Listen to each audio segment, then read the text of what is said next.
faut arrêter l'angélisme, là.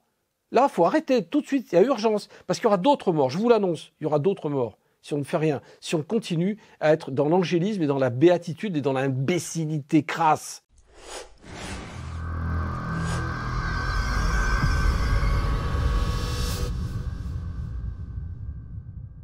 Jean-Pierre Colombiès, bonjour. Bonjour Vincent, et bonjour à tous ceux qui nous écoutent ou qui nous écouteront. Alors, je rappelle rapidement que vous êtes un ancien policier, vous avez été longtemps dans la brigade des stupes, vous intervenez régulièrement dans les médias pour commenter notamment l'actualité. Et aujourd'hui, l'actualité est très chargée. Je voulais avoir votre avis sur ce qui s'est passé à Arras le 13 octobre dernier, où un professeur de français, Dominique Bernard, a été égorgé, assassiné par un jeune homme de 20 ans qui s'appelle Mohamed Mogouchkov, russe tchétchène, de son état, et qui a donné lieu évidemment à une commotion nationale. Ces obsèques ont eu lieu dernièrement. Quel regard vous portez sur ces faits ? C'est très compliqué dans ce contexte, dans le contexte actuel, où on a deux courants d'événements parallèles, puisque ça se conjugue avec ce qui se passe actuellement au Moyen-Orient. Donc on a tendance un petit peu à mélanger les regards et les appréciations surtout. On ne peut pas être indifférent à ce qui est en train de se dérouler sous nos yeux et sous les yeux de ceux qui nous gouvernent. Et en même temps, on ne peut pas ne pas être en colère, clairement. Pourquoi je dis ça ? Alors d'abord, on peut tenter d'expliquer ce qui se passe dans la tête de ces individus. On est face à une famille qui a été accueillie en France, une famille de Tchétchènes, qui est réfugiée au départ, qu'on accueille, qu'on loge, qu'on entretient, et qui n'a d'autres soucis, semble-t-il, puisque le père a été mis en cause pour radicalisme, l'un des frères également, il est incarcéré, et puis maintenant on a un autre membre de la fratrie qui s'est radicalisé et qui passe à l'acte en tuant. Donc si on remet les choses en perspective, on a quand même des individus, des familles, qui sont accueillis dans un pays dont ils ne partagent aucun élément de valeur, et qui non seulement ne partagent pas les valeurs de ce pays d'accueil, mais en plus entrent en guerre et tuent les enseignants, les citoyens de ce pays. Donc ça doit poser des interrogations, mais pas simplement des interrogations. Il va falloir quand même sortir de cette forme d'angélisme à la française et qu'on passe à la vitesse supérieure. Je dis ça parce que c'est pas le premier, et je crains que ce ne soit pas le dernier. C'est quand même le 3e enseignant qui est assassiné par un jeune homme qui s'est radicalisé et qui tue au nom de l'islam, qui tue en criant Allah Akbar, puisque Samuel Paty était tué quasiment dans les mêmes conditions. Donc il va falloir quand même se poser la question. Alors, par rapport à la communauté tchétchène, est-ce qu'il y a une interrogation à se focaliser, est-ce qu'il y a une raison à se focaliser sur cette communauté ? J'aurais presque tendance à dire oui. Oui, parce qu'à Chicago, les attentats de Chicago au moment du marathon sont également commis par 2 frères, 2 Tchétchènes. Là, c'est 2 Tchétchènes qui tuent des professeurs, Samuel Paty et ce dernier professeur de français. Et on voit bien que, clairement, les activistes musulmans, ceux qui sont les soldats de l'islam politique, ont compris qu'il fallait cibler l'enseignement dans ce pays. Ils ont compris que la conquête de l'espace républicain passait par l'éducation. Et donc, on le voit au travers d'actes sanglants, de meurtres, mais on le voit également par la diffusion de tenues musulmanes qui sont supposées ne pas être des tenues, je dirais, liées à la religion, ce qui est une aberration totale, car l'abaya ou le kamis sont des expressions, c'est devenu en soi des vecteurs et des porteurs d'une philosophie politico-religieuse. Alors notre fameuse gauche à la Rousseau ou à la France insoumise a comme argument que c'est un style vestimentaire. C'est faux. C'est faux parce que tout simplement ce style-là vestimentaire n'existe pas dans l'éducation nationale à l'étranger.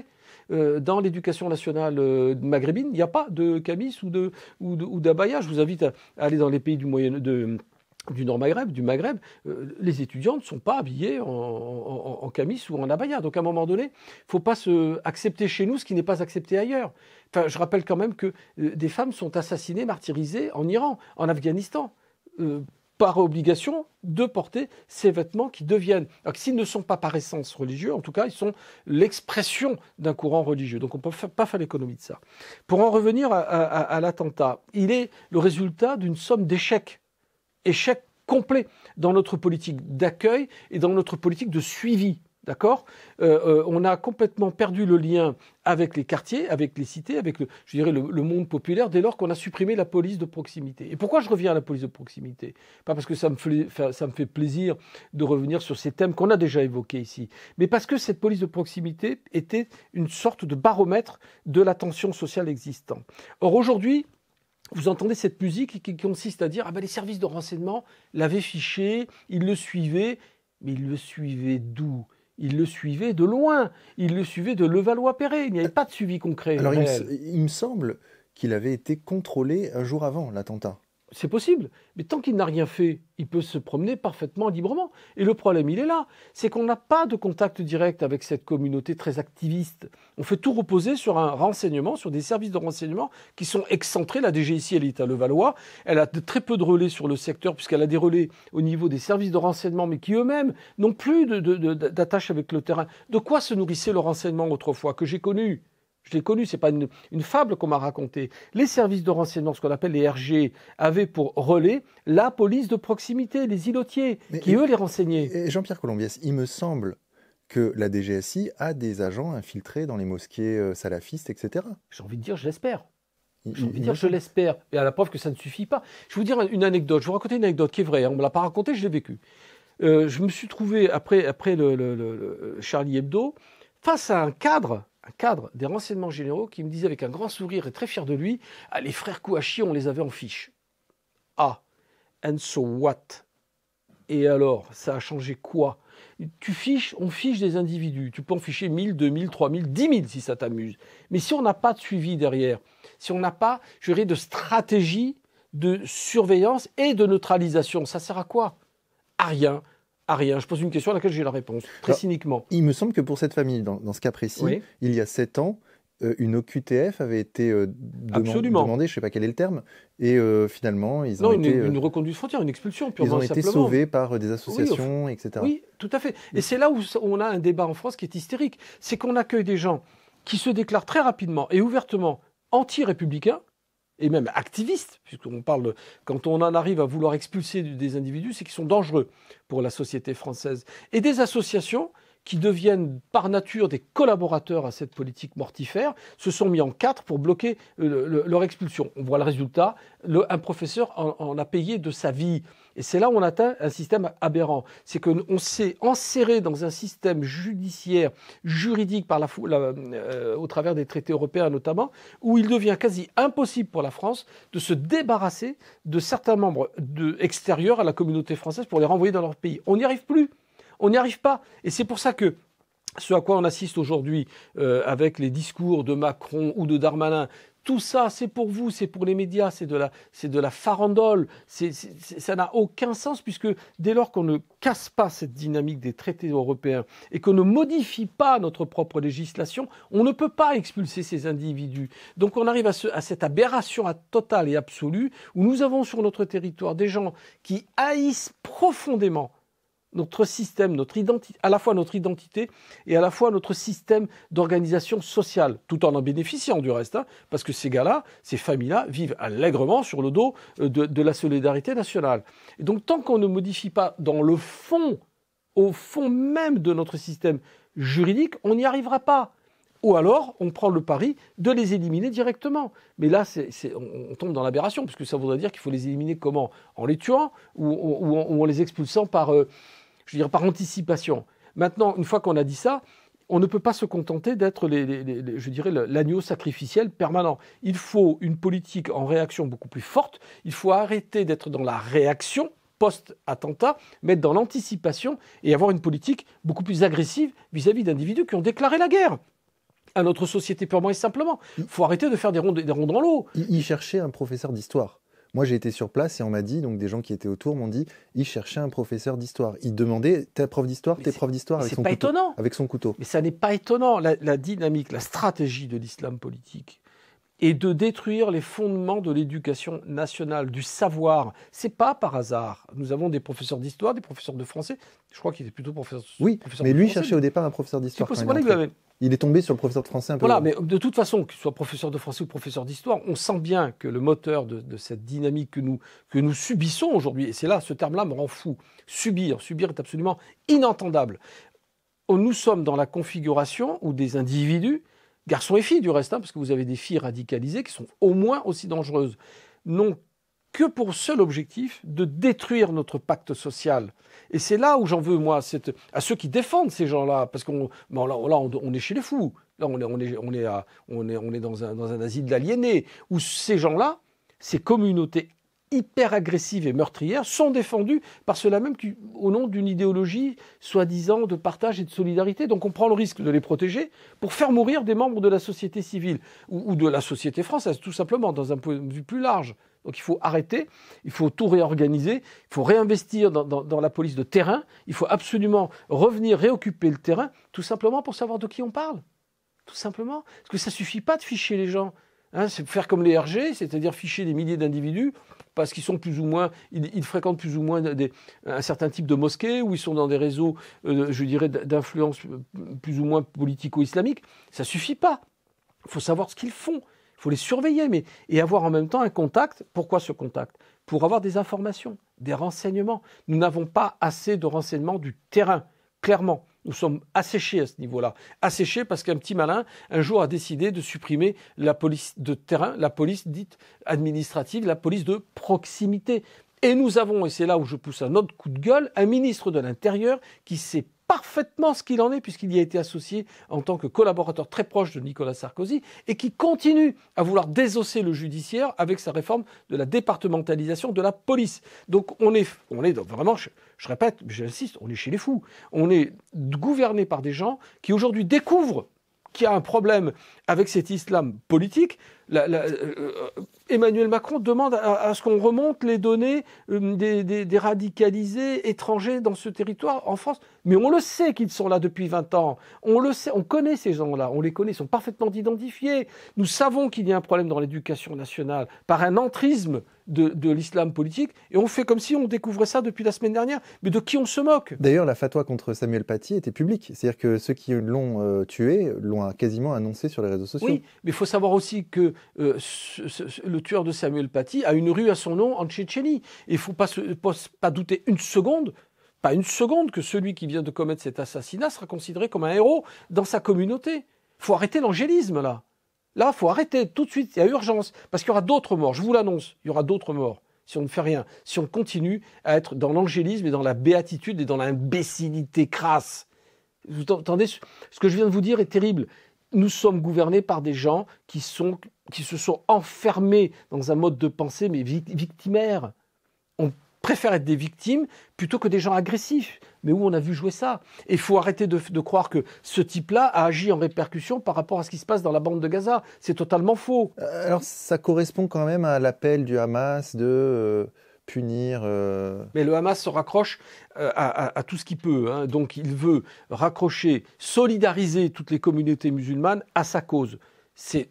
Je dirais que c'est logique, c'est cohérent dans leur esprit, puisqu'ils ne bénéficient jusqu'à maintenant d'aucun soutien international, pour ainsi dire. Même les États arabes ont laissé tomber la cause palestinienne. Donc en raccrochant leur idéologie à l'idéologie de l'islam politique, ils cherchent des appuis. Mais nous ne nous y trompons pas. Le Hamas, au départ, a été créé par qui? Qui a soutenu le Hamas dans les années, il y a une vingtaine d'années, 20-30 ans? C'est Israël. C'est le Mossad qui a financé la structuration du Hamas, parce qu'il y avait une obsession en Israël d'anéantir l'OLP qui avait une certaine, je dirais, philosophie globale très marxiste, soutenue par l'Union soviétique notamment. Il fallait détruire Yasser Arafat. Donc pour détruire le pouvoir, l'omnipotence de Yasser Arafat et de l'OLP, on a soutenu un mouvement théologique, un mouvement islamiste. Mais il y a des preuves de ça, je vous invite à lire tout simplement un bouquin extraordinaire qui s'appelle Les Sentinelles, d'accord, qui est une compilation d'interviews des anciens responsables du Shin Bet. C'est pas moi qui le dis. Moi, je vous invite, pour les sources, reportez-vous à ce que disaient les responsables du Shin Bet à une certaine manière, certains membres du Mossad aussi, tout le monde le sait. En tout cas, j'ai vu une interview de Netanyahou où il disait effectivement tous ceux qui aiment Israël doivent soutenir le Hamas à Gaza. Pour détruire l'OLP, tout simplement. Parce que dans cette configuration, mais de la même manière, très cher Vincent, qu'on a soutenu Al-Qaïda en Afghanistan par obsession de l'anticommunisme primaire. Ben Laden était un allié objectif de la CIA et des États-Unis. Enfin, c'est tout simple. Là, c'est de l'histoire, c'est pas du parti pris. C'est pas pour me faire plaisir que je dis ça. Hein. Mais nous en sommes aujourd'hui là parce qu'il y a eu un machiavélisme dans le fait de soutenir certains courants pour en anéantir un autre. Et on est dans une aberration aujourd'hui. Enfin, c'est une pelote de laine. Alors, comprendre qui fait quoi, c'est très complexe, mais ça s'explique. Et je rappelle juste un truc, je rappelle juste une indication historique. On va faire un peu d'histoire, on va en faire très rapidement. Si le Hamas légitime son action à travers quoi? Mais à travers la création de l'État d'Israël en 1948. Comment s'est créé Israël à un moment donné? Avec des attentats. L'Irgun, le groupe Stern, qu'est-ce qu'ils ont fait dans les années 40? L'attentat de l'hôtel du roi David. Oui. Plusieurs dizaines de morts. Le massacre du village de Der Yassin, environ 500 morts. Oui, le nettoyage ethnique en 1948. Oui. Le nettoyage ethnique officiel, 800 000 Palestiniens déplacés. Je ne sais pas s'il y en a eu autant, mais la volonté, l'acte terroriste qui a précédé cet exode du peuple palestinien, c'est le terrorisme. C'est la volonté de faire peur à une communauté pour qu'elle s'en aille, pour qu'elle dégage. Donc, quelque part, quand le Hamas attaque, c'est horrible ce qui s'est passé, je dirais... on ne justifie pas, évidemment. Ça ne justifie pas des massacres d'innocents. Enfin, je suis désolé, c'est terrifiant quand on y pense. Il faut imaginer tous ces jeunes qui se sont retrouvés là. Alors, cela dit, le petit malin qui a eu aussi l'idée de créer une rave party à 1,5 km de la frontière de Gaza, il faut peut-être qu'il se pose lui aussi des questions. Mais quand le Hamas fait cet acte terroriste, clairement, il n'y a pas d'autre mot. Bien sûr, je suis d'accord. On ne va pas chercher, on va pas faire là aussi, on va pas faire des circonvolutions. C'est un acte terroriste. Mais il va puiser sa légitimité dans ce qui s'est passé historiquement, oui, bien sûr. quelque part. Et en répercussion, ce que fait aujourd'hui Israël est un effet d'aubaine, parce que ça va lui permettre de nettoyer une partie de Gaza, pour ne pas dire peut-être même annexer complètement Gaza. Il ne faut pas exclure une arrière-pensée cynique dans la politique israélienne qui jusque-là ne s'est pas gênée pour faire des implantations, encourager des implantations sauvages en Cisjordanie et bloquer toute possibilité de créer un État palestinien. Le problème actuellement... Tout ça sur le dos des civils, au fond. Complètement. Juifs et arabes. Mais complètement. Et c'est là où c'est aberrant et c'est là où il faut pousser un cri, dire mais arrêtez de provoquer la mort d'innocents. Arrêtez d'inviter sur tous les plateaux télé des gens qui ont un parti pris criminel. Je pense à tous ceux qui veulent absolument engager l'opinion internationale dans ce conflit. Je pense à des gens comme Meir Habib ou BHL qui veulent impérativement à ce qu'il y ait une assimilation philosophico-politique entre le Hamas et Daesh, de façon à, je dirais, mettre en obligation de réaction des gens qui ont été, des communautés qui ont été victimes d'attentats de Daesh. Mais moi, je fais la part des choses. Il faut faire la part des choses. Parce que ça n'a aucun lien. La philosophie de l'islam politique à la Daesh ne se rattache pas à la Palestine. Déjà, ce n'est pas les mêmes communautés, premièrement, et ce n'est pas du tout le même vecteur. Il y a le djihad, il y a d'un côté le djihad intérieur, philosophico-personnel, et puis le djihad de conquête, qui est à la base de l'islam, tout simplement, qu'on ne peut pas détacher de la philosophie de Daesh, tout simplement. Et donc ce djihad international, très prosélyte, a des répercussions sur des unités individuelles, des individus qui vont se radicaliser tout seuls. Alors quand Daesh était très puissant, ils avaient la possibilité d'envoyer des commandos, de structurer des commandos extérieurs. Là, aujourd'hui, ils font appel à quoi? À des actes individuels de réaction anti-occidentale, en répercussion à, éventuellement, mais à la marge de ce qui se passe au Moyen-Orient. Mais tout ça est très complexe. Il n'y a pas, je dirais, il n'y a pas une réponse univoque à ce que nous vivons aujourd'hui. Et il est important, au lieu d'inviter des guignols sur les plateaux télé qui vont dire tout et n'importe quoi, il est urgent de donner la parole à ceux qui ont une vraie connaissance de la situation au Moyen-Orient, historiquement et philosophiquement. Historiquement, parce qu'on sait que les choses ne se sont pas bâties de la façon la plus cohérente qui soit, et surtout en termes de projection, il faut sortir de là. Parce qu'une fois que l'offensive israélienne sera terminée, on fait quoi?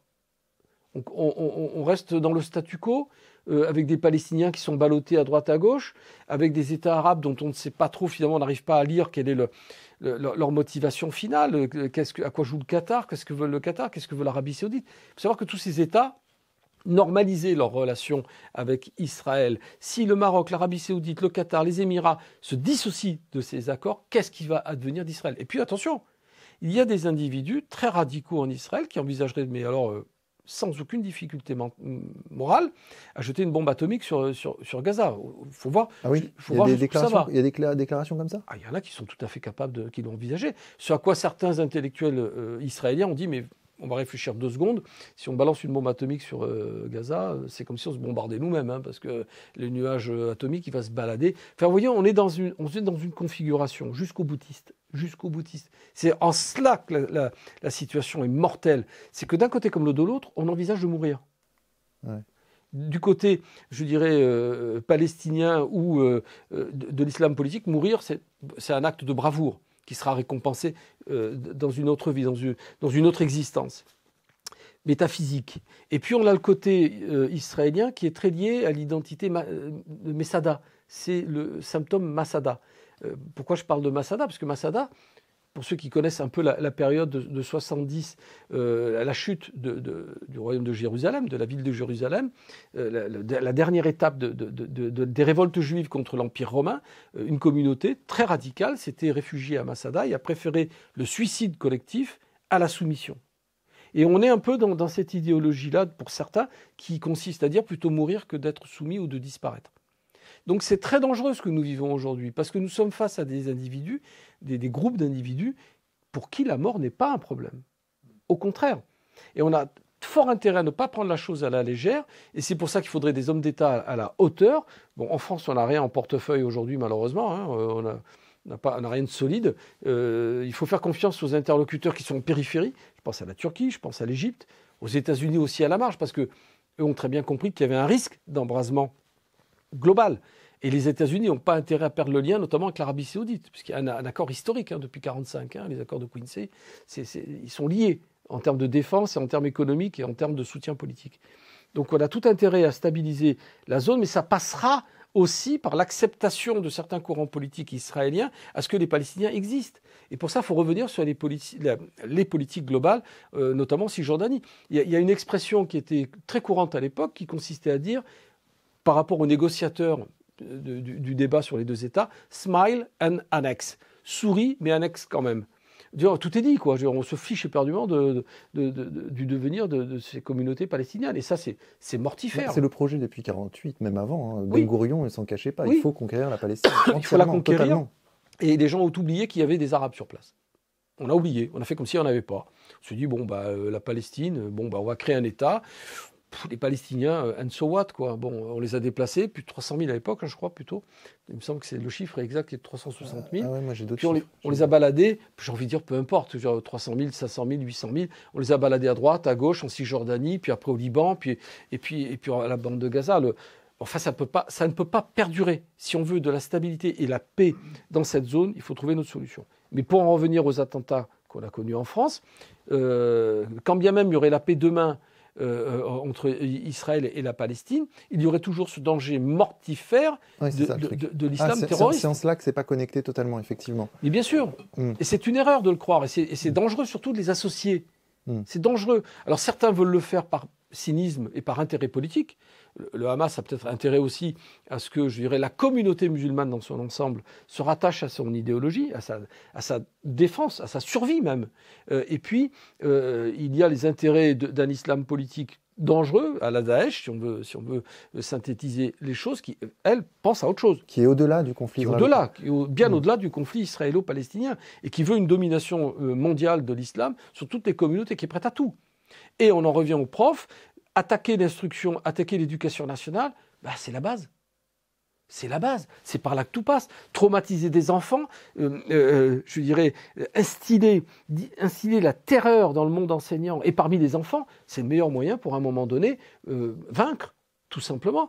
Donc tous ceux qui arrivent habillés en abaya ou en camis, dehors. Mais est-ce que ce que vous dites là, Jean-Pierre Colombias, c'est pas de l'islamophobie? Mais pas du tout. Non, mais là, il faut arrêter. Ça aussi, il faut arrêter. Il y a heureusement pour nous, 95%, une écrasante majorité des musulmans qui vivent à l'occidental, du moins qui vivent conformément aux règles de vie d'un État au sein duquel ils évoluent. Quand j'entends dire qu'il y a une ostracisation des membres de la communauté musulmane, je rigole. Tous les jours, je reçois des nominations de commissaires de police qui sont d'origine maghrébine, arabe, des hauts fonctionnaires. Il y a une normalisation de l'intégration des membres de cette communauté au sein du tissu global. Par l'accession à la classe moyenne. Ils accèdent à la classe moyenne progressivement, Oui, et donc il y a une... Tout à fait. Mais eux-mêmes rejettent cet islam politique. C'est pas du tout dans leur mode de vie quotidien. Et ça, par contre, c'est un reproche que je fais à l'intelligentsia musulmane de ne pas s'exprimer par rapport à ces actes-là. Et d'être un petit peu, je dirais toujours, non pas dans l'excuse, mais dans la nuance, en disant non, mais ces actes-là n'ont rien à voir avec l'islam. Ça, c'est une ânerie de dire ça. C'est faux. Ça a un rapport direct avec l'islam. Les gens tuent au nom d'Allah, je suis désolé, ils ne tuent pas au nom de Bouddha. Hein. Donc il y a un rapport direct, peut-être déformé, je ne sais pas, moi je ne suis pas un exégète de l'islam, mais il y a une revendication, d'accord, de l'acte criminel par le Coran, par l'islam. Donc c'est à eux aussi de faire un travail de remise en cause, d'explication, d'arrêter de laisser s'exprimer, par exemple, des imams qui lancent des anathèmes complets, tout le temps, permanent contre, je dirais, la civilisation occidentale, s'ils veulent, ou alors on va vers une guerre civile. C'est ça l'idée, c'est catastrophique. Je ne pense pas. On connaît tous suffisamment de musulmans autour de nous pour savoir que ce n'est pas le désir de la majorité des membres de la communauté musulmane. C'est faux. Par contre, il y a le danger de laisser s'exprimer, justement, des esprits qui dérogent. Et là où il y a un danger, on le voit déjà. Par exemple, sur la minute de silence à Samuel Paty, il y a je crois, un jeune qui a refusé de le faire. Il n'a pas voulu s'associer à la mémoire d'un prof assassiné. C'est qu'il y a déjà une pollution à ce niveau-là. Une pollution soit parentale, soit du cercle familial, soit parce que sur les réseaux, on lui a dit que c'était très bien d'égorger des profs. En tout cas, il y a un vrai danger. Il ne faut pas le négliger. Il faut absolument lutter contre ça. Et malheureusement, pour nous, notre système politique fait que nous avons des partis qui soutiennent ça, par bêtise ou par calcul politique. Mais en refusant d'être lucide. Peut-être pas qu'ils soutiennent, mais qui sont, disons, dans l'ambiguïté. Qui ne dit mot consent. À partir du moment où vous dites que de porter l'abaya, c'est un effet de mode, je suis désolé, vous êtes complice. Et là, je mets la France insoumise, mais alors complètement dans son lot. Et ce que je reproche à ces gens-là, de la France insoumise qui se veulent d'être une gauche dite extrême, enfin du moins radicale, c'est de se couper des valeurs même de la gauche, qui est la laïcité et le vivre ensemble.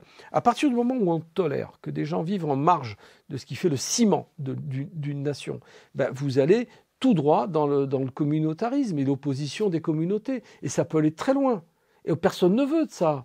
À moins d'être fou, quoi. Si vous voulez quoi? Ces gens-là veulent quoi? Qu'on s'égorge les uns les autres dans la rue? Mais à un moment donné, il faut un peu de bon sens. Il faut apaiser les esprits, mettre les choses à plat, que chacun prenne ses responsabilités dans le fait de ne pas cautionner ce genre d'acte, quel que soit leur moteur. Parce qu'il ne suffit pas qu'un type tue au nom d'Allah pour trouver ça normal. C'est tout simplement pas possible. Parce que d'un côté, vous entendez un discours de certains penseurs et intellectuels musulmans qui vous disent non, mais ça n'a rien à voir avec l'islam. L'islam est une religion pacifique. Prouvez-le.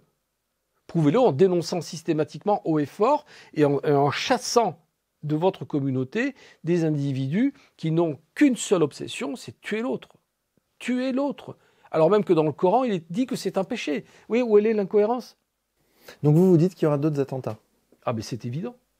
Mais alors, est-ce que c'est pas trop tard? Bien sûr qu'il est trop tard pour dire aujourd'hui qu'il y aura 0 attentat. C'est trop tard. Mais il faut impérativement se réveiller. Et arrêter d'être dans la position de l'agneau sacrificiel et de tendre la gorge. Il faut une politique beaucoup plus agressive. Il faut inverser pas la peur, mais la crainte. Et puis que l'action de l'État soit crédible. Hein, on objecte toujours que les expulsions ne sont pas possibles parce que ça nécessite l'acceptation par le pays d'accueil de la nationalité de l'individu qu'on veut expulser, ce qui est vrai. Ce qui est vrai. Vous ne pouvez pas expulser quelqu'un si le pays d'accueil le refuse. C'est une réalité. C'est ça la difficulté, c'est une des difficultés de la procédure. Mais encore faut-il faire l'effort de le faire accepter. Est-il normal aussi d'avoir des dizaines de milliers d'étrangers délinquants dans nos prisons et de dire non, mais on ne peut pas les expulser, le pays d'accueil ne veut pas. Et puis nous avons cassé, merci Sarkozy, le principe de la double peine, qui consistait à expulser systématiquement un étranger délinquant ou criminel. Sarko l'a bloqué, ça. Il faut s'en souvenir. Aujourd'hui, on a peut-être fait une bêtise. Oui, on a fait une bêtise. Parce que si vous ou moi, nous allons dans un pays étranger, quel qu'il soit, en tant que Français, nous commettons un délit ou un crime. Par exemple en Tchétchénie. Voilà, allons en Tchétchénie. Bon, c'est pas ma destination privilégiée de vacances, mais si demain je vais en Tchétchénie et que je décide de militer en tant que chrétien activiste, est-ce que vous pensez que mon espérance de vie serait vraiment très et d'égorger un prof au nom du Christ? Je suppose qu'on me condamnerait très rapidement à mort. Puis même, ça ne me viendrait même pas à l'idée. Non, mais imaginons. Ce serait comment réagiraient les Tchétchènes ou n'importe quel peuple, d'ailleurs. Mais oui, mais ils seraient dans la réaction, bien évidemment. Ils auraient raison de l'être. Moi, ça m'est arrivé d'aller dans les pays du Maghreb en vacances, il ne me viendrait pas à l'idée une fois de contester leur mode de vie. Enfin, je veux dire, c'est une condition sine qua non, lorsqu'on se rend dans un pays étranger, d'accepter les règles de vie communes et de s'y plier. Ou alors vous êtes fou. Ou alors vous voulez la guerre civile. Mais alors là, ce qui nous étonne, c'est que, par exemple, à Annecy, ce jeune Syrien qui a poignardé des bébés dans leur landau, oui. la réponse publique, ça a été des chants, je crois. J'ai vu une femme chanter, j'ai vu une femme avoir une boîte à musique. Voilà. Ça s'appelle l'angélisme criminel. Bah oui. Bon, je suis désolé, un type qui poignarde des enfants, je suis désolé. Si on met fin à son existence et qu'on le renvoie vers Dieu, ce ne serait pas si incohérent que ça, me semble-t-il. Quand vous vous attaquez aux plus fragiles, aux plus faibles, là on parle de bébés, mais quand vous vous attaquez à un prof qui est désarmé, je ne sais pas, ça doit nous amener à réfléchir sur notre capacité à réagir. Mais pas simplement à réagir par sur la compassion, les marches blanches, les petits nounours, les bouquets de fleurs. Non. À un moment donné, il faut exister. Il faut être responsable, il faut être un État. Pour être respecté, il faut être respectable. Et donc représenter votre État et défendre votre État de façon digne. Et pas simplement en faisant des discours ou par des postures médiatiques. Ça, c'est pas entendable. C'est plus entendable. Parce qu'attention, à un moment donné, ça va basculer. Et pas de façon très sympathique. Et Darmanin a intérêt, en tant que ministre de l'Intérieur, d'arrêter de faire des ronds dans l'eau et d'arrêter ces réformes qui, en fait, sont le fruit d'une idéologie de désarmement de l'État. Parce qu'à aucun moment, des lois n'ont été proposées jusqu'à maintenant pour empêcher ce qui est en train de se passer aujourd'hui. Il faut être clair. Là, on va régulariser par la loi sur l'immigration, on va régulariser des sans-papiers. Mais à aucun moment... Mais ça, à la limite, j'ai presque envie de vous dire, peu importe. Dès lors que vous avez des gens qui viennent pour travailler, s'insérer et devenir membre de la communauté nationale, ça n'est pas gênant. Mais quand vous avez des individus qui rentrent avec déjà l'idée préalable de dire qu'ils vont plier l'état d'accueil à leur mode de vie ou leurs croyances, là vous avez mécaniquement une dynamique de conflit. C'est tout à fait logique, voire mathématique. Je suis très mauvais en maths. Eh bien, Jean-Pierre Colombiès, merci beaucoup. J'espère surtout qu'on sortira de ça. Il faut impérativement en sortir. La France ne mérite pas ça. Elle ne mérite pas parce qu'elle a été longtemps une voix entendue et écoutée dans le monde et elle avait une prise de parole qui était apaisante et consensuelle. Aujourd'hui, nous ne l'avons pas. Nous ne sommes pas entendus et nous manquons peut-être de personnes référentes, de personnes qui incarnent. Nous ne sommes pas entendus et donc nous ne sommes pas respectés. Complètement. Irrespectable. Je rappelle quand même qu'on a un ministre de la Justice qui est mis en examen. Il faudrait peut-être, à un moment donné, se poser les bonnes questions. Merci Jean-Pierre Colombiès. Merci Vincent.